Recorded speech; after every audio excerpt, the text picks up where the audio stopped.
she was grabbing my face and forcing me to kiss her. And I was so drunk that I couldn't like, I didn't have like so much control over myself to be like, stop. Like, I was very like, you're grabbing me and I'm like, too much is going on. Like, I'm hot. I've been in the sun all day. And she wouldn't stop making out with me. And I was like, can you stop? Can you stop? And I was telling her, please stop, please stop. And she was not stopping. And then at a point, I just like turned around and I started bawling my eyes out. And everybody in the jacuzzi is like, okay, what's happening? And they're like, she won't stop touching me. And I don't want her to keep kissing me. And I don't want to have a threesome.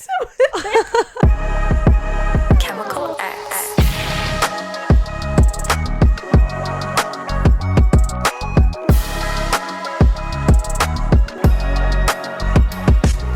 What's up, everybody, and welcome back to another episode of the Chemical X podcast. I'm sure you're so happy to see our faces on your screen every Monday, or hear our squeaky voices in your ears.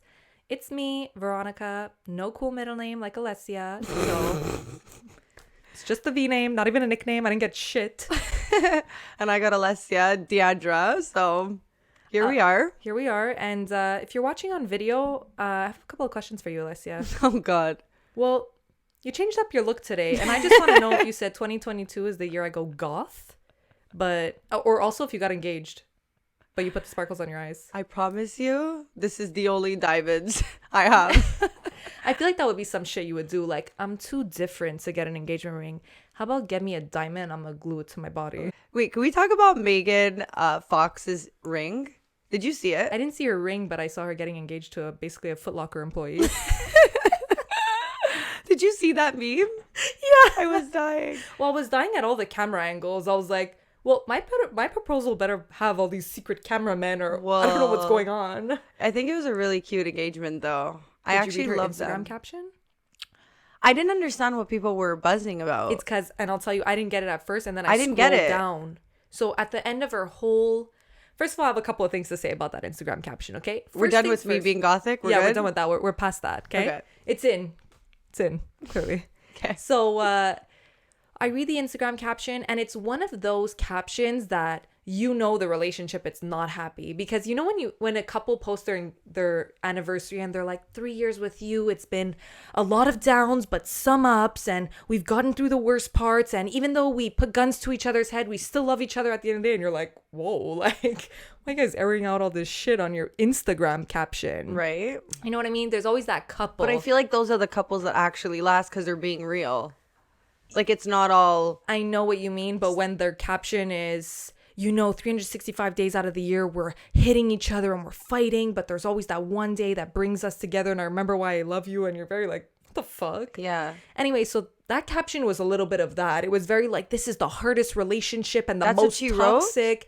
It was very like sketch. And then at the end of her whole weird caption... Wait, I want to read it now. It was just like, we love each other so much and this is the hardest relationship I've ever been in. And I was like, okay. And then at the end... That's what she wrote? Yeah. And then at the end, she wrote basically like their whole engagement. And then she's like, ... And then we drank each other's blood. And I was like, okay. What like, is that we get supposed it. to mean? I don't know.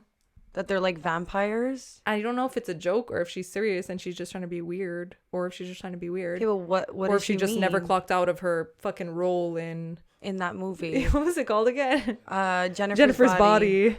She's having to take this role seriously. Well, I always felt like the relationship was a little different. Like, I feel like there's definitely some... I thought they were like breaking up. I thought there was like rumors a couple months ago that they were like, their relationship was on the rocks, and then I saw they got engaged, and I'm like, I mean, I guess you have to get engaged when your other power couple, Travis and Courtney, just get engaged. You have no choice. Literally. He's going, well, I didn't want to splurge on a ring, but I guess I have to. Just to talk about her ring really quickly. So it's like, it's 2 diamonds that connect, and one is just like her birthstone color, which is like a emerald green, and then the other one is just like a traditional diamond ring, and they collided the two. That's nice. And I'm all for like engagement rings being different and finding a way to like make it like you're not like everyone and this is your type of ring and it's not traditional. But I know a lot of people are gonna like say that they like it, but I do not. Oh, you don't? I don't like it, and I'm gonna show it to you right now.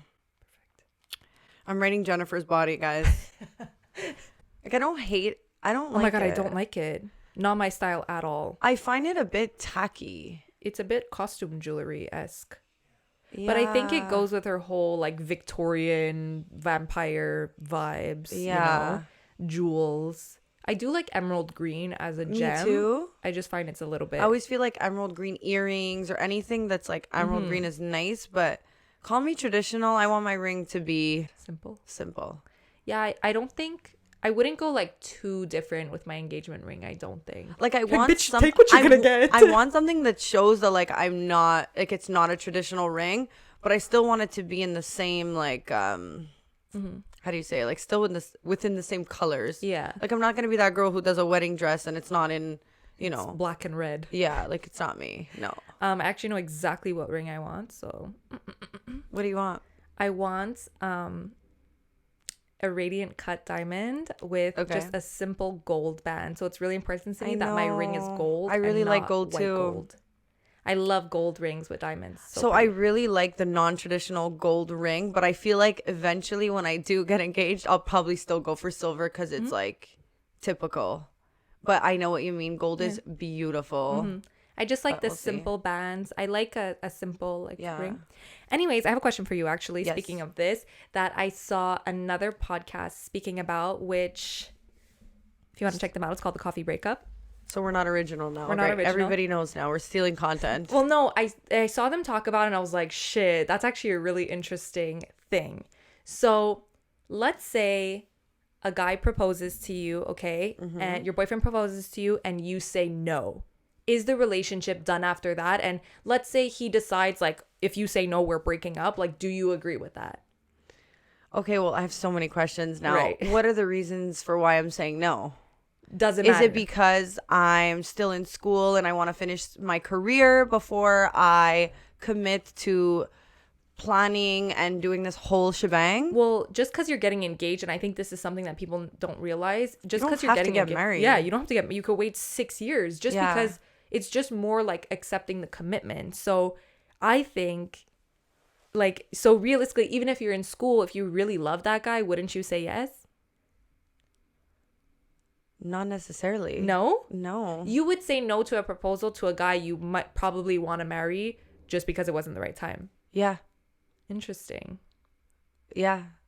Because I feel like how can you commit to somebody when you're not fully ready on your own? You know, I feel like so much changes over time. So just, I would do it in a non-embarrassing way. But what's weird about all of this is like, why is my man proposing to me and why am I not knowing about it? That's exactly my point. So I think if you propose and I say no, or if a guy would propose to a girl and she says no, I think there's no problem with him ending the relationship or her ending the relationship, because number one, first of all, you never propose without actually knowing the answer. And I think that's a big red flag if you're proposing without knowing. Well, I think a lot of times when we think of people getting engaged and stuff, we think it's this luxurious, like, surprise. But like realistically, like we said in the past, like the girl probably chose her ring. And she also, I mean, if you're in a relationship for a long time, you talk about these things. So I feel like your partner either knows like what's up. And if a girl's not ready, she's going to kind of tell you like, I want to finish school, or I want to make sure that, you know, like people normally have like goals before they want to like settle down and get that. So if like, for me, example, I want to like move out and I want to have those things first before you fucking put a ring on my finger. Yeah. Do you know what I mean? Like, I'm just giving examples, but I'm just... Sure.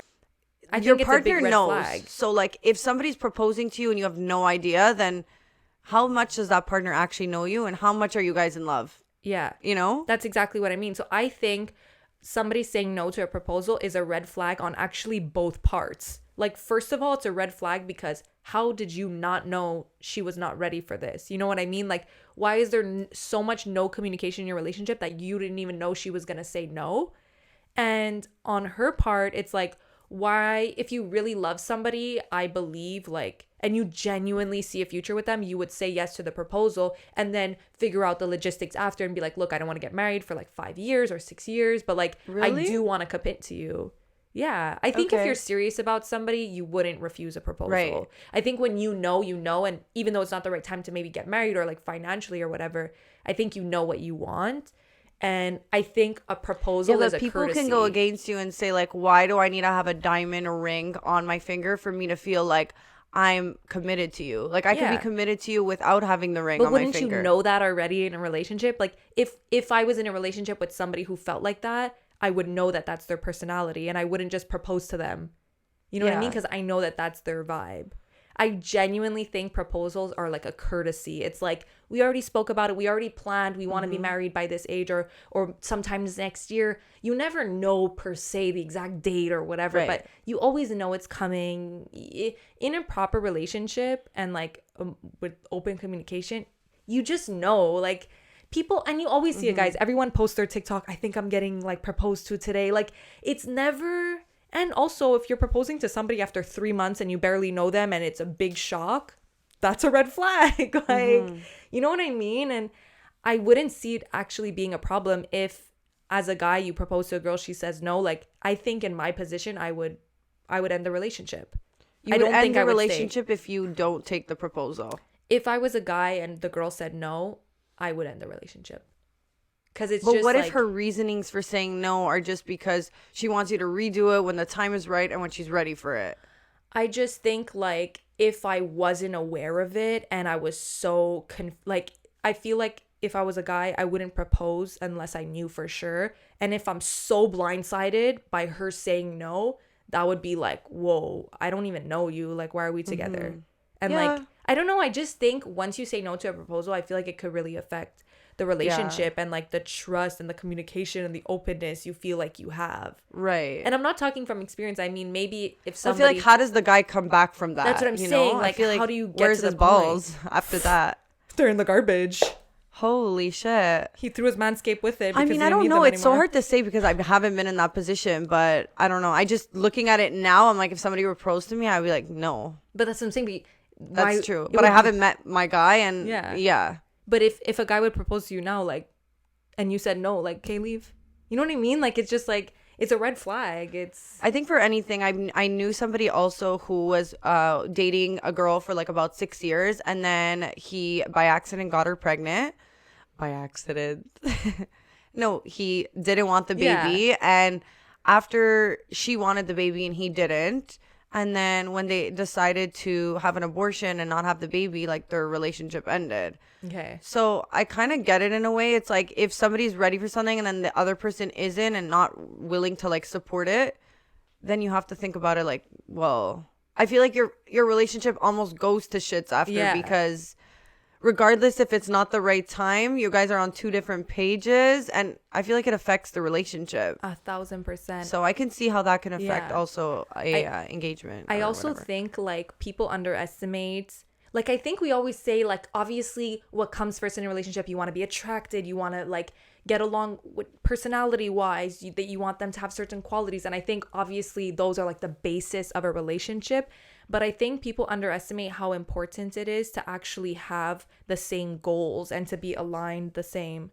You know what I mean? Like, a lot of times you think it's not important for you to both want marriage, but 5 years down the line when you want to get married and they don't, like, that's actually a deal breaker, you know, for a lot of people. I think when you're younger, it's not really a question people care to ask. But I think the older you get, I mean, like we always say, girls are kind of on a time clock, and a lot of us want to be maybe like engaged or married by 30, because like after 30, 35, it starts being harder to have kids. So I think as girls, we could come off a little more psychotic and like, okay, like, whoa, why is she trying to speed the gun? But I feel like men have that luxury where they're not as stressed and they have more time, which is annoying in a way. We have to carry the baby and we have to fucking be psychotic. Like, the fuck? And we're on a time limit? Like, no. Yeah.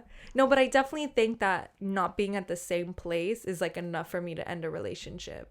Because when you want something, you want something. Like, you could try to accommodate for somebody else all the time, but like if that's gonna mean you're unhappy and like if these things are important for you, like and you know what's funny? I actually know a couple of guys that are like, I want to have a kid when I'm young.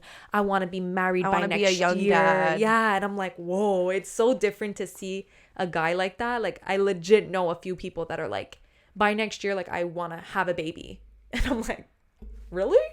Oh my God, you're not the one that has to pay for the mommy makeover, like. I wouldn't be jumping into it so fast. Like, what are things that you would need to make sure you had in order to have a kid? Like, do you want to be a young mom? So I always said I want to be a young mom just because I want to be the cool mom. But I would not have a kid until I feel like I can give them everything that I need. Like, until I'm like financially stable, I wouldn't have a baby because I don't want to like struggle and like I feel like it puts a lot of strain on an actual relationship. Yeah. So have a kid that you can't afford, you know? To be like financially stable helps a lot of those issues for sure. And like I would just want to have like, I don't want to say like that I have my career in order because I think like any time in your life it changes, you're growing, but I think really the basis would be like that I have enough money to have a baby, you know?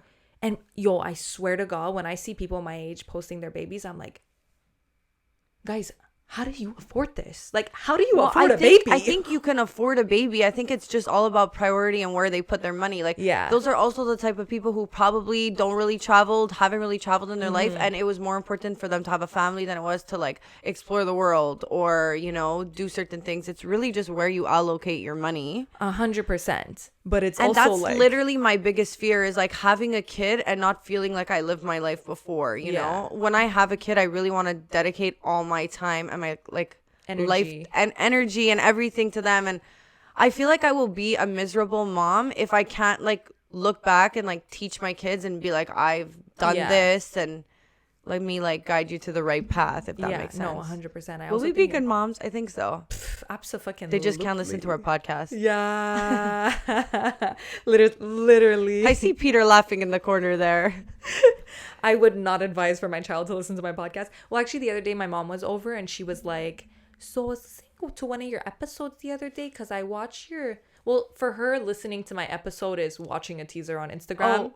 So my mom too. That's my mom listening to my episodes. And she's like, I didn't know you got a nipple piercing at 15. I'm like, here we go. And my stepdad's there going, she got 2. And I'm like, it was 1. And she's like, I can't believe you used a fake ID. But I'm like, what are you going to do about it? Like, I'm fucking 25. Like, what are you gonna ground me? Like, it's so funny being that age where you can be like, yeah, I did this. And you didn't know about it. My mom was like shook. She was like, what do you mean? You were so young. Like, and she was all like, who was my daughter? And I'm like, ma, you don't even know. You don't even know me. You don't know the girl that I was, what I've been through. But I love pulling shit on my mom. Like, I'm always like, I used to back in the day when I had first, like, I think when I was like maybe like 22, when I came back from Australia, like, you can't be mad at me for shit. You know what I mean? Like, I went around the world. Yeah. And I remember telling my mom, like, I used to sneak out of our house all the time when I was a kid. I would like Isn't it funny saying after the fact? Yeah. And I would tell my mom, like, basically my room was in the basement, guys, okay? And right beside my room there was like a laundry room. That's how you know you're the problematic child. When you're the basement child. When you're the basement child, forget about you. I mean, I think your parents should have assumed you're gonna sneak out. You're literally living in the basement. They literally said, we're putting you 3 floors away where we can't hear shit you're doing. I'm like, perfect. If I was a mom, I'd be like, there's a window. That's where my girl's calling out. Well, actually, my bedroom had no windows. So what the fuck? I guess call Child Protective Services. Were you locked? Wait. Were you sneaking out because you needed to eat? Were you the gothic one? I'm confused. I was the gothic one, by the way. We know. So I used to sneak out. My room, I used to put like pillows under my thing just in case. But guys, nobody gave a rat's ass. I could have got killed in my bed and no one would know till 2 days later. 2 days? You're so generous. A week. I know. A week. Well, if I didn't come up for my daily panini, my mom would start asking questions. You know what I mean? I was like the definition of gremlin that lived in the basement. Like, oh yeah, down there, we don't go down there. We don't talk about the human, the middle child. Yeah. The golden children, they're upstairs. I feel like the first child always gets the most attention and then the last. Yeah, definitely. I feel like the middle child is like completely, it's like a different, I feel like every child has a different experience growing up. Oh, for sure. Like I look at my brother, for example, and I feel like being the first child, you're like the most strict with. Mm-hmm. So like my brother had it the hardest in that sense. Yeah. The middle child, it's kind of like... So I wouldn't say that we don't so much... Like, yes, you have like middle child syndrome where you're like overlooked. But I think it's because as the middle child, especially when you're in a family where the age difference is very close, it's like you're focused on the older child who's like, you know, always bringing the new experiences to the table because they're getting older. They're bringing like, okay, I want to go to a party. I want to start wearing makeup. I want, you know what I mean? I want to get a car. So they're focused on that. And then there's like the small child that's like probably younger and you're focused on like the younger kids' needs. So as the middle child, you're just kind of like in the middle, like riding the wave. Like I could kind of get away with anything. And I feel like the youngest child gets it the easiest in a sense. My brothers would always be like, you have it the easiest. Like you always got everything because you're like the youngest. And like now I'm the youngest. So I get the most focus because they're already older. Yeah. And like they've heard all the excuses. But I also feel like the youngest child gets a different type of like. Yeah, like my mom was saying, you were crying. We didn't give a shit. Like the first child, you know, they're crying. How could we help? What could we do? When you've been down that like rodeo 3 times, you don't care anymore. You're like, let her cry. But like, wow, you're so mean. Yeah. What if I was crying for something? But I really feel like as the youngest child, because you're the last one to leave the house, they're way more like possessive over you. Like it's more like the baby, you know? Also, and imagine being the only girl. Yeah. So like there's like that too. Principessa. Anyway, so back to my story. Yes. I used to sneak out of the laundry room window and we had like this big freezer, you know, like the ones that you lift from on top like that. And I used to step on that. And guys, it wasn't a big window. It was the basement windows, you know, like the rectangles. Oh my God, you better stop eating paninis if you want to fit through there. Man. Seriously. I had to lose 5 pounds just to go to the party I wanted to go to. Well, if that's not an incentive, I don't know what is. You know what I mean? Weight loss goals. Now you go straight through the door. There's space. Keep eating. I don't notice when the pound's back on. The door still opens. The door still lets me go. So I used to sneak out of this small ass window and like bike ride to like parties. Guys, I used to sneak out and I lived. So you were the Paris Hilton of these days. I don't know if I would compare myself to Paris Hilton, but I used to sneak out. I lived about 45 minutes away from Montreal. So I lived like out in like the suburbs. And I used to sneak out. You were bike riding? No. 45 minutes in? I used to sneak out, get into a car with like 7 people in like a small Toyota. Okay. We were 7 people in the back, no seatbelts. Drive 45 minutes downtown, go to a rave all night. Okay. Till 6 a.m. Drive back. They would drop me off. I would sneak back into my bed. I think when you're a teen, you do weird shit and you could just get away with it. Right. Like, and I think I was just like a fucking weird kid. So I was just like, leave me alone. But guys, like, I just don't know how I got away with these things. Like being 45 minutes away from home when you're supposed to be sleeping. Was your mom super strict? She was strict. She was very strict until I was 16. As soon as I turned 16, she was like a lot more lenient. But then when she found out I was doing drugs, she, you know, slapped me on the wrist a little bit more. Right. Was a little more like, don't leave the house. When she found out you were doing drugs, and she was more strict, were you more rebellious or less? So I was in like my peak rebellion stage, but I was like more afraid because I knew I could get away with less, right? Because it wasn't like I'm sleeping at my friend's house anymore. It was like I literally need to lie about everything and sneak out. So I would still sneak out of my house, yep, but it was a little bit scarier. Through that same little window. And I'll always remember when you're on 420, you know, 420, smoke weed, haha. Oh God. This is one of the days that shaped me as a human being. I was a weed smoker. Guys, by the way, I don't do anything anymore. So my cool days were when I was 15. So it was 420 and I went to smoke a joint out of that window with like my body hanging out of the window. But it was like 4 p.m. after a school day, okay? Okay, wait, I have a question. It's so interesting to hear like when somebody is like younger and they're doing like drugs and stuff and then they grow up to be like such like a... what do you call it? Like they don't do anything. Yeah. I feel like if anything, though we want our kids to like do that all younger, so they kind of like grow up quicker. I mean, it could go 2 ways. Yeah. You know, you could go down that path and then like you never get out of it. And then you're completely like you're still in your 20s doing it. But I feel like I'd be less concerned about a kid who started earlier, which is fucked up to say because there's a lot of people I talk to who a lot of the time started doing drugs and a lot of crazy shit at 14 and they're like millionaires now and they've experienced so much and they feel like they've had different lives. Yeah.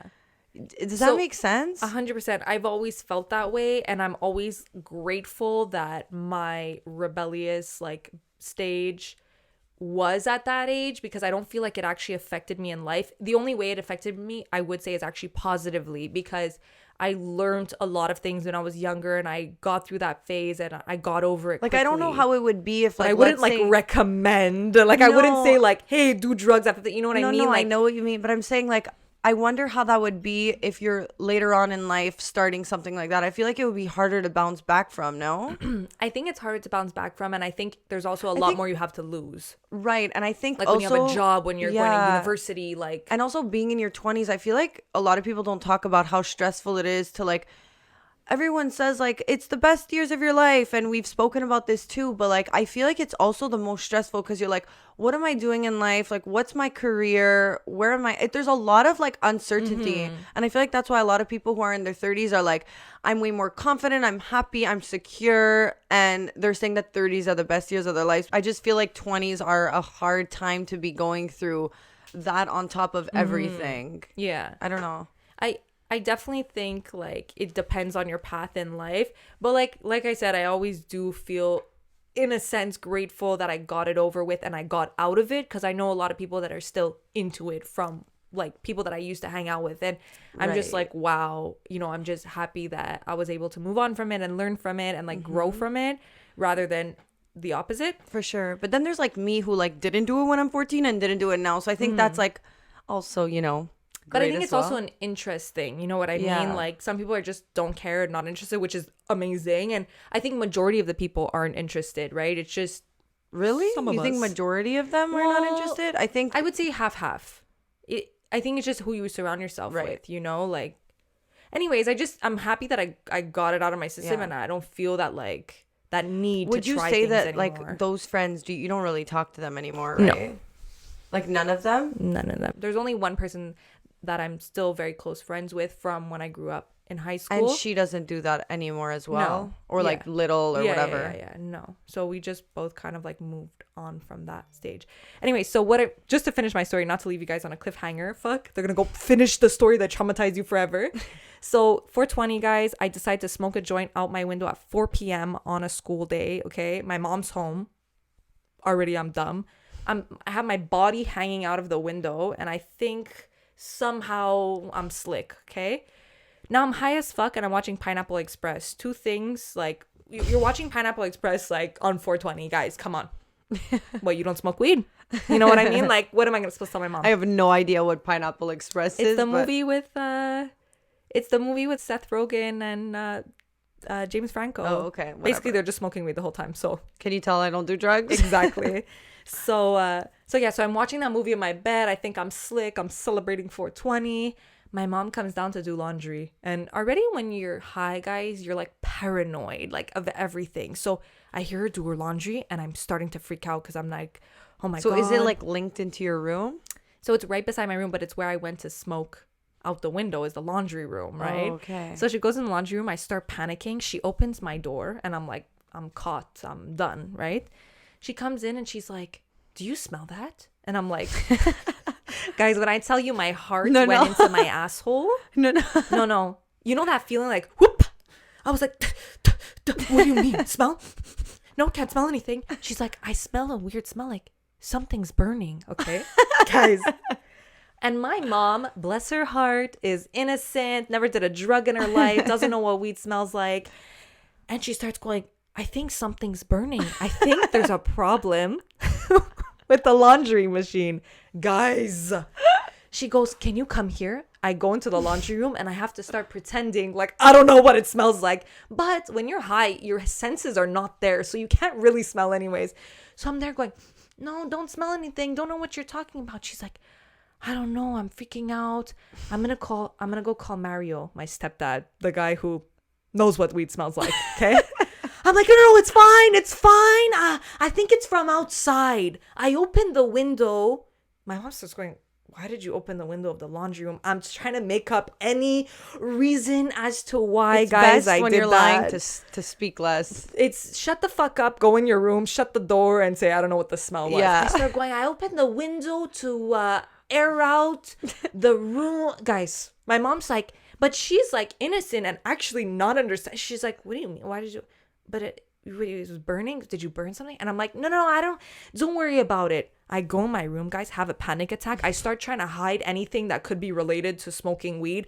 I put the DVD, because this was DVD days, put the DVD at the bottom of my laundry. I'm sitting on my bed going, don't look high, don't look high, don't look high.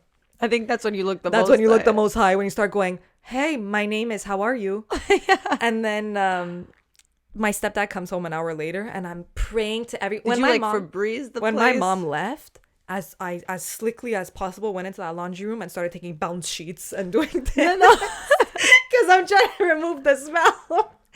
Guys, my stepdad comes home and he goes, show me the smell. He goes in and I'm praying to every Jesus Lord God that there's no smell in there. And he comes in, what was the smell?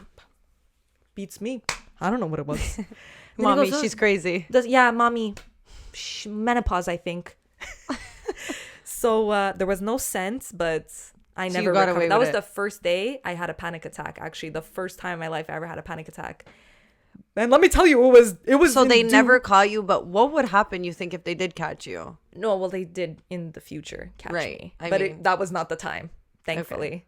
Okay. But yeah, no, that's the first time that I had a panic attack, and it stuck with me for the rest of my life, guys. And there's nothing scarier than being paranoid while you're high and feeling like somebody's gonna, it was all over the place. Well, since I'm dressed all in black, let's talk about blacking out.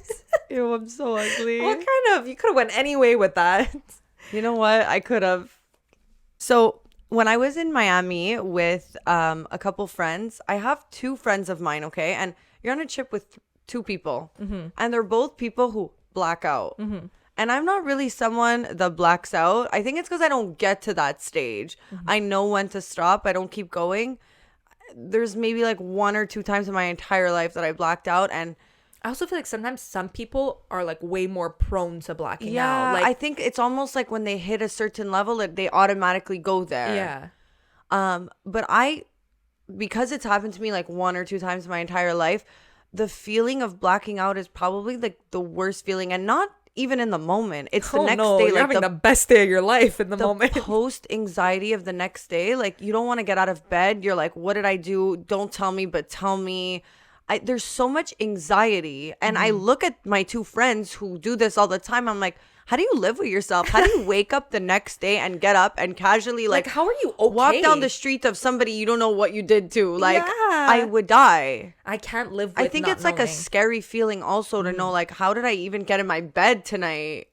And just like, how did I act? Like, all these things would freak me the fuck out. I think we're 2 people that when we drink, we like really are in control of ourselves. Like, we're the type of people where we're gonna go and make ourselves puke by ourselves and come out and like nothing happened. I will lock the door, do it all on my own. I don't want anyone to see. Yeah. Like, we're not the being on the floor cracked out. Like, I'm not the type of person that I don't trust anyone to take care of me. Yeah. And like, I feel like the people who just black out and don't give a fuck, you got balls doing that. Like, well, what kind of trust do you have in your friends? Oh my God, we have so many friends who black out, and I'm like, how do you do it?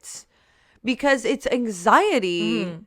And when I was in Florida, there was a night one of my friends had went out, and I had done something with my girl, and he had went out and he drank a lot, and that's another thing. If you're gonna black out, you better do it with people you fucking trust. Yeah. Like, don't start putting trust in people's hands who don't know you, you know? Like, and then like, they're gonna leave you in 2 seconds on the curb. If you don't know about Manscaped, then I actually think you don't have a phone and you don't listen to our podcast. Then yeah, I think what's going on? You have some other issues to figure out. But if you don't know, we're gonna tell you. Manscaped is the best in below the waist grooming for men. They have over 2 million clients worldwide, guys. You want to be a part of those 2 million people, because those 2 million people, let me tell you what they have: smooth balls. Okay. And guys, Manscaped has pretty much everything you need when it comes to men's hygiene, from shampoo and conditioner, lip balm, to ball razors, ball toners, ball deodorant. And yeah, if you think you don't need that, you do. So go check them out and use our discount code. Guys, use our discount code ChemicalX at checkout to receive 20% off your entire order. And if you were thinking, then we're also giving you free shipping. So ChemicalX at checkout for 20% off and free shipping. And another one for the boys.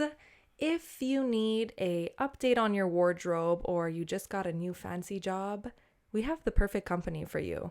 It's called Isotti. They are an Italian-based bespoke suit brand where they make tailor-made suits for you, completely customizable. You put in your measurements and you get in the mail a quality suit. Made in Italy. And I think anything that's made in Italy, we're already like, okay, this is good quality. And with that being said, we have a discount code for you. So use our discount code ChemicalX at checkout to receive 20% off your first suit. Yeah. Completely blacked out, and he wakes up the next day and he thinks he's telling us the story, and then new information is coming out like an hour later, 2 hours later, and then apparently our friend that we know is like anti-smoker, like grew up and would like literally throw his dad's cigarettes, or like he would make these like Bristol board signs like with like all these like smoking facts, smoking kills. Like he was like one of those, like a diehard don't smoke. And I was like that growing up. Like I would literally, it would affect me if my mom smoked, but if my dad did it, it was fine. Like it was the weirdest thing. Sexism. 100%. Well, I think it's because I grew up with my dad smoking and my mom was like doing it casually. And I was like, I know. Like it's not a thing. Which is so weird to think. We're so weird as kids. When I think back to shit I did, I'm like, shut up. We're so fucking weird. But yeah, so he had went to a club. And he had went to that same club, like I think 2 days or a day later. And the bouncer was saying, I remember you. And he's like, oh, really? He's like, yeah, you kept coming up to me and you kept saying like, do you have a lighter? Like, I need a lighter. And the guy, our friend was like, well, I don't smoke. So like impossible. And the bouncer was like, no, like you asked for a lighter. You were smoking a cigarette. I was seeing you. I kept seeing you smoking. Like that's what he was saying. Like I you kept were smoking all night. And he's like, impossible. Like I don't smoke. But like with his track record and not remembering anything, I don't trust him. Like he was 100% smoking. How crazy is that? Like you're blacked out. You don't even smoke on the regular. And like someone's literally watching you smoke and you don't even know that's you. But what I find crazy is like if it would be me smoking, I would be like, okay, probably not something like I wouldn't do that on the regular, but I could see myself doing that. Yes, but him. Right. Because you've been at one point a social smoker. Yeah. Or smoker. Right. But somebody like him who like has been against it his whole life, you almost want to be like, well, I can't trust you because you blacked out. And guys, he's fighting with the bouncer. Like, that wasn't me. And the bouncer's like, I saw you. I saw you. With my own eyes. Like, are you telling me I'm a liar? And at that point, what do? You agree? Yeah, I was smoking. And it's like, we don't believe him because then when we hear other information, he had no idea he even did that. So I'm like, hey, you're wrong. Like, you did that. And it's crazy. And we're walking to the he's like, I don't even know how to hold a cigarette. But growing up, we would literally be in environments where he'd pull out cigarettes and like pretend to smoke and like do the whole act and do like jokes things. So he knows how to hold a cigarette. He's been making fun of it. He does like the whole bud shit. And when we're walking back to the hotel, he's holding the key like somebody holds a cigarette. So, and he's like, you know, like you're like holding a key and you're like kind of flicking like it, but it's between his fingers. And like, I'm just looking at him. And this is like 3 days after the information comes out. I'm like, you smoke, you fucking liar. He's like, Alessia, like she is fucking smoker. Like, I see the way you're holding that fucking room key. Like, show me your pack of cigarettes right now, you fucking liar. So now we make jokes all the time. We're like, well, we're not going to invite you if you're going to smoke. And we're just like laughing. But imagine smoking and you don't even know. Like, what? Blacking out is the scariest, craziest thing. And like, I remember one time, I've only blacked out I've only blacked out a handful of times, like really not often. The most significant time that I blacked out was the day that I was leaving my trip to Australia. So I was gone for a year and a half. I was finally coming back home to Canada. It was like a big day, right? So I had this whole party before I left. We went to a pool party. We were drinking all day. And then I had to leave the next morning at like 7 a.m. Okay. And it was a day. I was going to a fucking day party. Like I thought I was going to be super cool. All good. No worries, guys. I wake up 5 a.m. sleeping on not even the couch. I was sleeping on the ottoman, you know, like the puff. Okay. 5 a.m. The light is waking me up. I'm like, where am I? Did I miss my flight home? Like, what the fuck happened?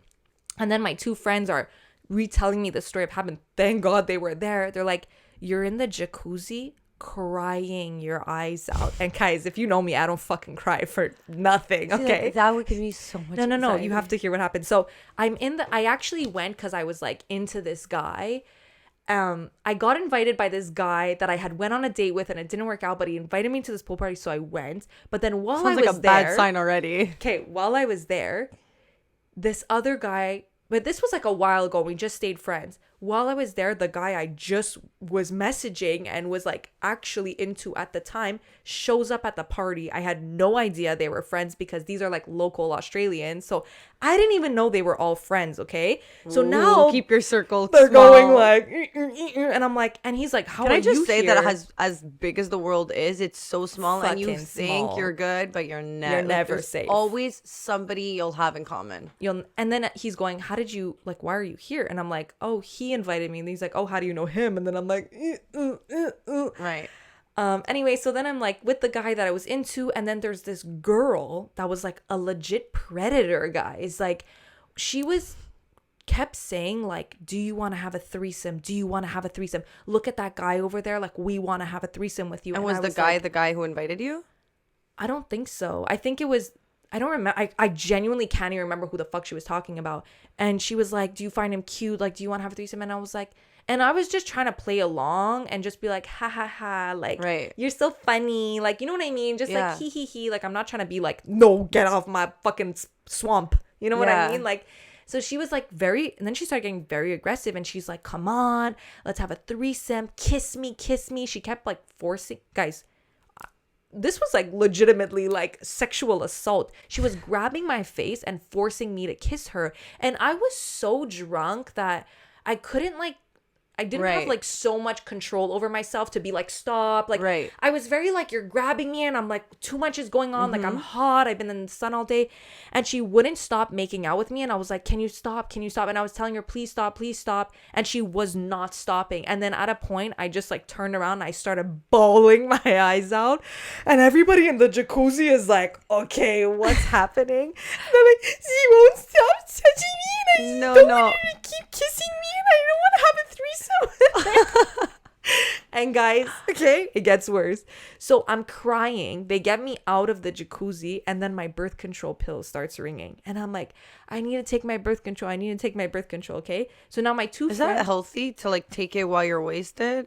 It is. Okay. So, it's healthy. I don't know if healthy is the right word. It is like, I do this on the regular. Is the right word, but like, anyways. Is it safe? Sorry. It's safe. So that now my two friends are on the quest to find my birth control pill and I'm standing on the deck crying my eyes out, but at this point I'm wasted, and when I'm that wasted I just cry for no reason. So now I'm crying. You're like organized. I don't know if people who are blacked out are worrying about their pill. But now I'm making a whole story and the guy that I was into is there like, why are you crying? And like, red flag if it's girls crying and it's the second time you meet her, like, buddy, go home. Yeah. So my friend gives me my tiny birth control pill, guys, and I'm blackout drunk, like I could have mittens as hands. Okay, what do? Drop the pill in the cracks of the fucking deck so it falls under. Everyone's going with their flashlights. The guy's like, is that bad that you dropped your thing? I'm like, I don't know, just give me another one. Oh, dummy. my God. Okay, and then she goes the next day. This is all them retelling me the story. And then she goes, yeah, look at this video. I'm like, what's that video? She's like, it's you making out with that guy outside of our house on the side of the road in the car, but everyone could see you. I was like, I'm so glad I'm leaving this country and I never want to come back. Oh my God. Like, you think you're so slick, you're so sexy, but you're not. You're not. You're not fucking sexy, man. Oh my God. And like the worst part is he was sober. So... That's not Needless allowed. to say, that's not allowed. That's not allowed. You can't see me blacked out if you have to at least be tipsy. You see yourself through the same lens. Yeah, like you need to like beer goggles or something, like anything, guys, not stone cold sober. Well, at least it happened on the last night. Yeah, and I really said peace. At least, you know what I find disrespectful? When somebody like blacks the fuck out and then they wake up, they put you through a whole shit show. Yeah. You're dragging them by the hair to get them in the house, and then they have the audacity to wake up and go, What happened last night? Yeah. Oh Bitch. my God. Like, You don't get to ask that question. Remember. I had my fingers down your throat. I was grabbing you by the ears. No. You better fucking rack your brain because I'm not telling you shit. Like when I was in New York, the same friend blacked out, and then we woke up in the morning and there was like chips everywhere. It was a riot in the fucking hotel room. And because of him, completely him, started fights, did it like literally disgusting. Mm-hmm. Wakes up in the morning and goes, what happened? Like, why is there chips everywhere? Like, why aren't they picking that up? Why aren't you picking that up as a joke to me? I'm like, no. You don't get to talk like that. Yeah. And don't ask me what happened. Like, no. Like, you need to say and sorry. people who black out all the time are always the people who have the worst memory. Mm-hmm. Like, just in general. Yeah. Like, you ask them to, like, remember something for you, they'll never remember. They just have bad memories. I don't know if that's a thing, but like my three friends who are like that, even if they don't black out, they have bad memories. But also I find when people black out, like because they don't remember, they don't apologize for their actions. Yeah. But you're like, bitch, I don't care if you remember or not. You better say sorry right now. 100%. It's like when somebody cheats in your dream, but like, and you wake up and you say, babe, apologize. It's the same feeling for them, but so true. Not for me, baby. I deserve that apology. They never apologize now It's that crazy. I think about it. I think I'm going to call my friends and tell them to apologize for all the situations that they put me through. There was another time, one of my other friends, it was Halloween, and already Halloween's a sketch time to start blacking out. It's very, I don't know. I'm going to lose you in the club with all the other cops. Exactly. And I'll never forget, like, we were all drinking, and he must have got, I don't know, like, we want to say he blacked, like, somebody drugged him, but I feel like there's a fine line between like drugging and when you know somebody already blacks the fuck out all the time. And you know exactly how they're acting. And I feel like it's unfair to black out because now everybody can enjoy their night and get wasted because we're always having to take care of the guy who's gonna black out or the girl who's gonna black out. Selfish behavior. Like, don't figure drink. it out. Yeah. And like you were saying, there is a cap. Like, how do they know when to? It's really hard because it only affects later on. Like, they could drink and be good, and then it just hits them. So it's like they don't know when to stop. It's really fucking weird. And there was one time where we had all left the party and we were all drunk, and I think we were all going different ways. And then like I get a call from the mom saying like, do you know where my son is? And I'm like, I have no idea. And like I'm like, well, he's probably just drunk. He's probably like with a guy. Like, we don't know. And then like 2 hours later, 3 hours later, like he hasn't come home, and it's like morning. And now like it's concerning, you know, you're like, hey, what happened? Did he get like kidnapped? Like, what's going on? How do you live with your life? Like, how don't you make changes in your life knowing that you left the party and the next thing you know it, you're in the morning, you wake up and you're in a hospital bed? Like, who took you there? Like, what the fuck happened? Were you on the side of the road? Like, how did you get there? And like my thing is like, are you walking by people that saw you in that scene? Like, how do you know that you're just going by free? Like, the guy at Starbucks is going, I fucking remember you. You were puking on the side of the road yesterday, but you're living free. Like, you don't know that anybody saw whatever you did. I feel like it's almost like having Alzheimer's, where you like, you don't know and it doesn't affect you, but like everyone else is kind of like, it would affect me. woo. Guys, if I woke up in a hospital, I think I would never be the same after that. I think for 3 days he was going back in his head like, what happened, and could not remember anything. That's fucking scary. But do you think people are like, you either have that? I don't know. It's weird. Like I said, I think some people are just more prone to it. It's just some people, because I could like drink, and it takes a lot for me to get to the point. Yeah, I think everyone after a while could black out. Yeah. But I think people, it just hits them at a certain time. Yeah. But it was the funniest thing because my two friends who always black the fuck out, I had left them and I was like playing at the casino once, and they were laughing, they were having such a whole fucking conversation in the bathroom, okay? I come back, I'm like, why are they even talking to each other? They're gonna wake up tomorrow.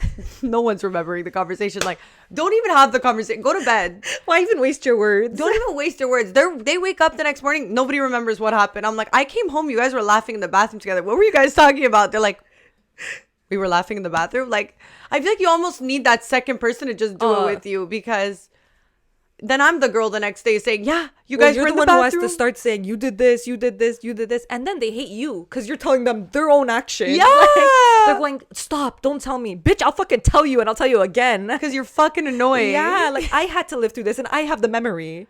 So I'll never forget, worst ever time. Me and me, Alessia, and one of our friends went to this chalet party up north, guys. So like this is like a minimum 45-minute drive, okay, to get up north. I think it was actually an hour and 30. Yeah, I think it was even further. We were contemplating going. We were contemplating going because it wasn't 45 minutes and it was an hour and 30. So it was like a chalet party.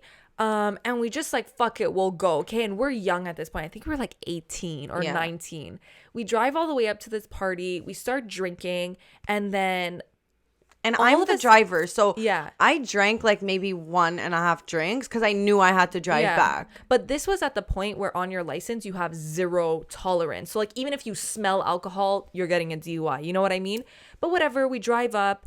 We're drinking. Alessia's the driver. We're good. Then our friend starts acting out of control and we're like, what the fuck's happening? And I'll always remember we're literally just strolling down at the party by like the water area.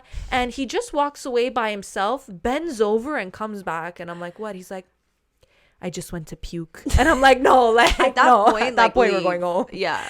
So then he starts acting fucking weird and he's like, I think I was drugged, okay? And now we're like, what the fuck? Like, we're all freaking out because we don't actually know anyone at this party. By the way, that card of saying, like, you're drugged, it only works so many times. Yeah. If you're going to use that card, just remember, you can't use it next week and the week after that when you're blacking out. Like, choose your fucking dates properly because nobody drugs you every fucking week, okay? It could happen once in a while, but don't blame that on your actions all the time. So he starts saying that and we're like, but actually I think this time he might have been drugged. No, he was drugged. He was drugged. So we're sitting and then at one point, okay, he turns around and he starts getting this huge nosebleed. And already we're at a party where we don't need people. You don't want to be the group and it with wasn't the guy really who has the nosebleed. Where like we can start being that group. No, that's what I'm saying. We're already like invited, but like not really. We did +2. Like, who are these people? Yeah, I don't even remember whose party it was. I remember. I'll tell you after. So his nose starts bleeding. It starts being embarrassing. But at this point, he's getting so drunk that we're like carrying him to the bathroom. We were saying like he didn't drink that much. Yeah. So we're carrying him to the bathroom and he's starting to be like wobbly body, okay? His nose is bleeding. We can't get it to stop bleeding because when you drink, your blood thins and then you start just bleeding like crazy. Yeah. So his nose is bleeding so much. We're like, oh my God, what do we do? We start shoving like Kleenexes up his nose, okay? Somehow we end up in the parking lot. He's sitting on the floor. His other nostril starts bleeding. He literally looked like Chucky. He's coughing and there's blood spraying everywhere, okay, guys? This guy is sitting on the floor, blood all over his body. It's hard enough to deal with somebody who's puking and you have to get in the car who has a wobbly body. Imagine puking and plus blood coming out of their nose, like insane amount, like buckets. Yeah, it was literally like I was concerned. Even have a picture of him like in the front of the chalet, just like Chucky. Blood everywhere. And it was like concerning. Like people were like, what's going on? And we didn't know what to say. And we were embarrassed. We're like, we're leaving. Like, we're not even really invited here. Like, at a point, like, he starts to get really bad. And, like, we're at this point, like, do we call an ambulance? Like, he's not stopping the bleeding. Like, what the fuck do we do? So we're like, okay, let's just leave. So at this point, he's really starting to get, like, not, what's the word? Conscious? Mm-hmm. So we put him in the car. He goes in the back seat. And, like, you know, when that drunk person, they just, like, kind of topple over and they sleep. We're, like, safe, you know? Yeah. We start our drive, guys. And I'll always remember I had put a bag under his mouth. Okay. And I remember I want you to know that it everywhere, guys, but the bag. We took his car there. Yeah.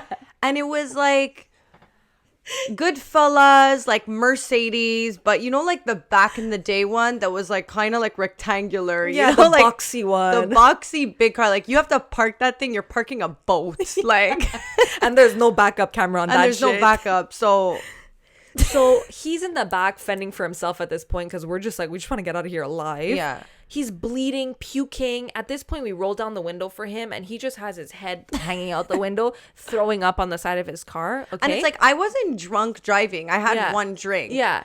So, but you don't want to get stopped when you don't even have that. Even if I drank the drink at the beginning and we didn't leave that late after because it happened soon. Yeah. So I'm already stressed drinking water, even though I'm fully conscious. Mm-hmm. So we're driving and we're stressing because we're like, our friend is dying in the back. He's and we're actually in the middle dying. Of fucking nowhere. And it's like dark roads, like very like up north forest vibes. Like all no sudden, lights, nothing. All of a sudden, is that the sound of a cop car? We get pulled over, okay? And we're like, what the fuck? And we have a bleeding, puking guy in the back seat. Me, who's drunk. Alessia, who technically by the book is not allowed to be driving. Right. And we're like, guys. And his head is out the window on the same side that the cop is literally pulling us over. And we're going, what? Don't say anything. Don't say anything. Guys, he couldn't fucking hear us. Yeah, he didn't give a fuck. He would have been put in jail and he wouldn't remember anything. Guys, and I remember being like, we're good. Yeah, he was like, what's wrong with your friend? Yeah. And we were just like, oh, he just had too much to drink. Because we almost played it off like we're taking him out because he's wasted. It made us almost like we're not wasted. I mean, if they really wanted to check. Yeah, I'm going to be honest. I think he just looked at us, saw the puke, saw the blood, and said, I'm not fucking dealing with this. I'm not dealing with this. I'm going to be honest. You guys could be blackout. Just keep driving because I don't want to fucking deal with it. Guys, he just let us go. He was like, okay, bye. Have you ever heard of a cop who sees that and is not like... I've gotten tickets for not having a one brake light. I've gotten tickets for... We had a man doing an American stop bleeding. Insane. And it's like he didn't even give a fuck about his life either. And like my stress here is that we took his car, and like at some point I'm gonna have to drop his car off at his place, and then I'm stranded. Yeah. But I had to drop off Veronica first because I remember you two didn't want to go to the party, and I had to convince you guys. Yeah. So like the pressure of me feeling now like this guy is dying in my car, and he didn't want to go to this party, and you guys did it for me, and now here we are. Anyways, I have to drop off Veronica, so. We're driving, and all of a sudden, I'm just like, whatever, he's puking in the back. It's fine. This was a situation, like, you block it out. You're blocking it out. Yeah, so I'm just driving, and I'm like, it's not like we smell it and stuff, but it's happening in the back. Yeah. All of a sudden, he sneeze puke? Guys, he gets up and but he's sitting almost in the middle, okay? Coughs, pukes. You know, like that girl in the middle who like is mad she's not in the front seat, so kind of goes in the middle. Is like, hey, what's up? Like, what's happening here in the front? Guys, his one sign of life was coughs, pukes all over us, and we're there like coughs, pukes, blood goes spraying, and also puke chunks. Guys, I kid you not, I'm driving. There's chunks on my wheel. On my wheel and on the back of my head. And I'm just like, Alessia, just get everybody home. Like, don't even breathe. Don't breathe. And after that, because I remember the whole time I was checking on him, I'm like, stay awake, stay alert. You know, like I didn't want him to fall asleep. Yeah. And he's telling me off, shut up, da-da-da. Yeah. And after you puked on me, baby, you're on your fucking own. Choke. Fucking choke. No, literally choke, whether it's the blood, whatever. Yeah, it's all fun and games until you get home. Yeah, I'm like, you get home, he's still in the back seat. I'm still driving a fucking Goodfellas car. It was one of those cars where like you like rip a seam at some point and you might find money in like a corner. In a corner. You know what I mean? It was one of those cars where I actually think it like belonged to somebody's sketch before. Anyway, now I'm trying to drive and shit's happening in the back, you know, like he's puking. Imagine like driving. I don't know if you've ever been there where you're driving and you're trying to handle somebody in the back. And it's like a baby. It's like a kid. You're like trying to handle the person behind, but you also know like every once in a while you got to look in the front because you might have to do a swerve. You're going to hit a car yourself. Like you might actually be the reason like you kill yourself. Anyway, I remember like trying to handle him in the back. Turning back the car, like I had to swerve the car because I almost got in a serious car accident. And that's the point where I was like, I don't care what the fuck happens. Like, I need to get myself home alive. Like, fuck him in the back. Die. I don't care. And guess what, guys? Wakes up in the morning. What happened last night? Not allowed. Absolutely not allowed. No. But that was like, I wasn't sure if he was going to be alive after that night. I do remember, like, even when I got him home, he was not getting out of the car, and like I'm like tapping him like get out. And I just remember like we got him through the garage, and after that I was like, fuck you. I don't care if you fucking plank in the garage. Like my work here is done. I did everything that I could do. Just a last story on blacking out. I'll always remember there was like one really, really bad situation with one of my friends when we were in high school. And I'll always remember I had to get her out of that party. It was like a whole ordeal. And I called a taxi because this was before Uber existed. Called a taxi. Everyone helped me carry her into the car.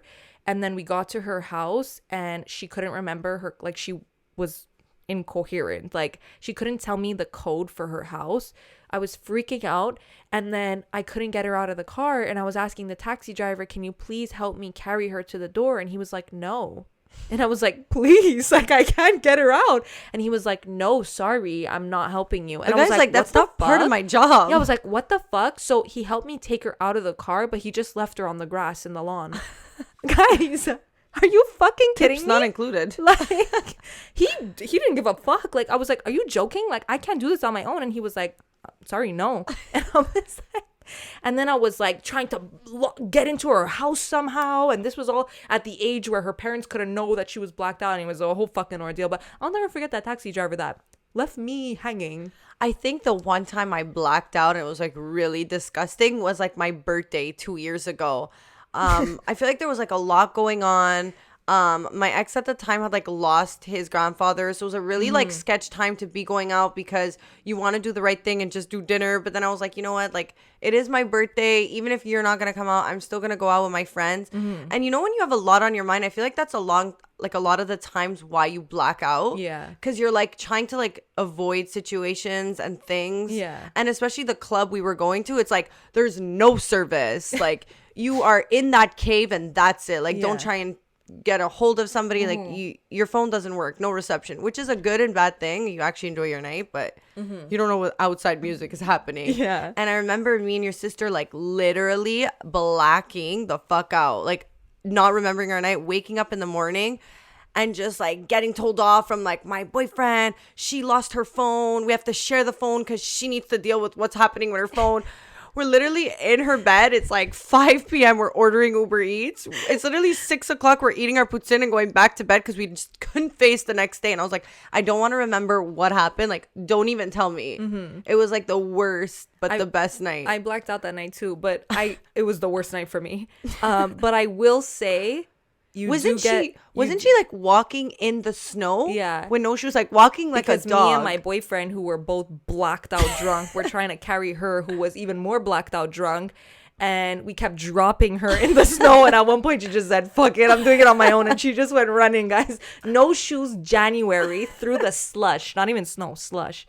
But I will say, you do get an allowance for blacking out, and it is on your birthday. And I was gonna say, like, where can I? That's like, true. Like, birthday is like, we could be pissed at you, but not for long, you know? But I was pissed. Yeah. But anyways, yeah, no, fucking crazy. Yeah, blacking out is a scary thing, guys. We love hearing these stories. So if you want, write in the comments your blackout story or DM us, and maybe we can say a few next week. But funny ones only, please. Oh my god. Yeah, like, don't bring like murder stories that we have to live with. Like, well, you know, him bleeding and puking. That was a murder story. That was sketch. Anyways, guys, thank you so much for listening. As usual, don't forget to like, subscribe, comment down below, leave us 5 stars on Apple Music, and follow us on Spotify. We love you. See you next week.